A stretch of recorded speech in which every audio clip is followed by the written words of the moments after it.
இருக்கக்கூடிய பிரச்சனைக்காக மட்டுமல்ல, காவிரியில சம்பாவம் இல்லை, குறுவையும் இல்லை, பயிர் காப்பீடும் இல்லை, இழப்பீடும் இல்லை, எதுவுமே இல்லை. விவசாயிகள் பாதிக்கப்பட்டதை ஓங்கி குரல் கொடுக்கின்ற ஒரே விவசாயி அதிமுகவுடைய பொதுச் செயலாளர் எடப்பாடியார் அவர்கள்.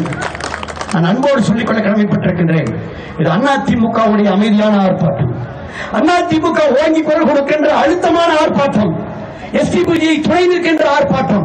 இந்த துவாக்குடியிலே இந்த ஆர்ப்பாட்டத்திற்கு பின்னாலே மத்திய அரசு, மாநில அரசு உடனே விழித்துக் கொண்டு கண்ணை திறந்து இந்த சுங்கச்சாவடியை தடுக்க வேண்டும். இந்த மாதம் 14ஆம் தேதியிலிருந்து ட்ரையல் ஆயிடுச்சு. நாடாளுமன்ற உறுப்பினர் அவர்கள் சொன்னார்கள், 14ஆம் தேதியிலிருந்து வசூல் ஆரம்பிக்க சொல்லி ட்ரையல் பார்த்துட்டு இருக்காங்க. முதல்ல வசூல் ட்ரையல், அப்புறம் படம் வரும். படம் வருகிறப்ப பார்க்கவே முடியாது, மக்களுக்கு பாதிப்பு வரும்.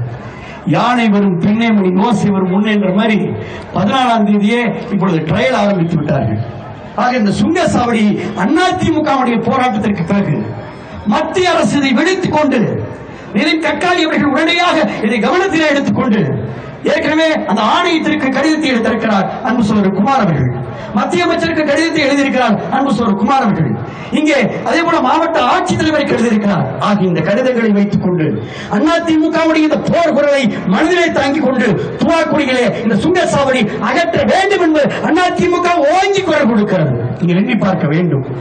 அன்பு தாய்மார்களே, அதிமுகவுக்கும் திமுகவுக்கும் தான் இதுதான் இன்றைக்கு ஒரே ஒரு வேற்றுமை. இந்த இயக்கம் அதிமுக என்ற இயக்கம் வலுவான மக்கள் இயக்கம். அதிமுகவையும் யாரும் சாதாரணமாக எடை போட்டுவிட முடியாது. அதிமுகவுடைய பொதுச் செயலாளரையும் யாரும் சாதாரணமாக எடை போட்டுவிட முடியாது.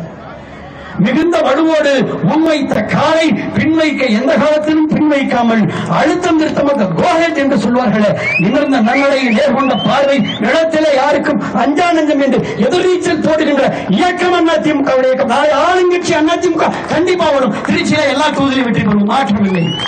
நாடாளுமன்றத்தில் இங்கே புதுக்கோட்டையும் இருக்கிறது, கந்தரக்கோட்டையும் இருக்கிறது, ஸ்ரீரங்கம் இருக்கிறது, திருச்சி இருக்கிறது. மகத்தான வெற்றியை நாங்கள் பெற்று காட்டுவோம். இன்றைக்கு நாடாளுமன்ற உறுப்பினர் என்ன குரலை கொடுத்திருக்கிறார்? அனுபவங்கள் இருக்கலாம், ஆற்றல்கள் இருக்கலாம், மக்களுக்கு பயன்பட வேண்டும். இந்த மோட்டர் வந்து பயங்கரமா 10 வாட்ஸ் பவருங்க, 50 வாட்ஸ் பவருங்க, தண்ணி வரணுங்க. எவ்வளவு பவரா இருந்தா என்ன, சுவிட்ச போட்டா தண்ணி வரணும், அதுதான் பவர். ஆனால் இன்றைக்கு இருக்கக்கூடிய நாடாளுமன்ற உறுப்பினர் சுவிட்ச போட்டா காத்து மட்டும்தான் வருது. அப்ப எப்படி ஏற்றுக்கொள்ள முடியும்?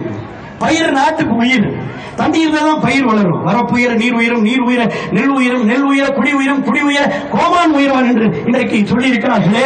இந்த ஆட்சியில இன்றைக்கு அழுத்தத்தை கொடுத்தாலும் ஒண்ணுமே நடக்கல, எதுவுமே நடக்கல. எல்லாரும் புலம்புறாங்க. வர்றப்ப நானும் எம்பி சீனிவாசன் எல்லாரும் எம்எல்ஏ எல்லாரும் பேசிட்டு இருந்தாங்க. யார் ரொம்ப வருத்தமா இருக்கா? அரசு ஊழியர்கள், ஆசிரியர்கள், சத்துணவு பணியாளர்கள், கண்ணியமிக்க காவல்துறை. அதிமுக எதையும் தாங்கும். அண்ணாவுடைய வெளியில ரொம்ப வருத்தமா இருக்கிறது திமுக கட்சிக்காரங்க, ரொம்ப ரொம்ப வருத்தமா இருக்காங்க. ஒண்ணுமே கவலைப்பட வேணாம். என்ற வர்றப்ப நீங்க முக்கியமான ஒரு ஐஏஎஸ் ஆஃபீஸர், ஒன்றும் கவலைப்படாது. அடுத்து நீங்க தாங்க எடப்பாடி எல்லாம் முதலமைச்சர். ஒன்னும் முடியலங்க, எல்லாரும் சொல்றாங்க. எல்லா இடத்திலையும் குரல் ஒலிக்குது. நான் அழுத்தமாக சொல்கின்றேன், இந்த துவாக்குடி மண்ணிலிருந்து சொல்கின்றோம், திருச்சி நாடாளுமன்ற தொகுதியிலிருந்து சொல்றோம், அதிமுக ஆளும் கட்சியாக வரக்கூடிய சூழல் வெகு தூரத்திலே இல்லை. நம்பிக்கையோடு இருங்கள்.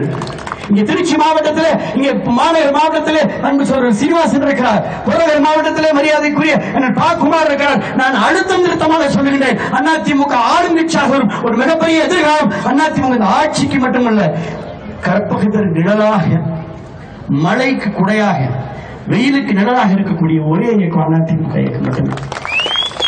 வேற எந்த இயக்கம் அந்த மாதிரி இருக்க முடியாது.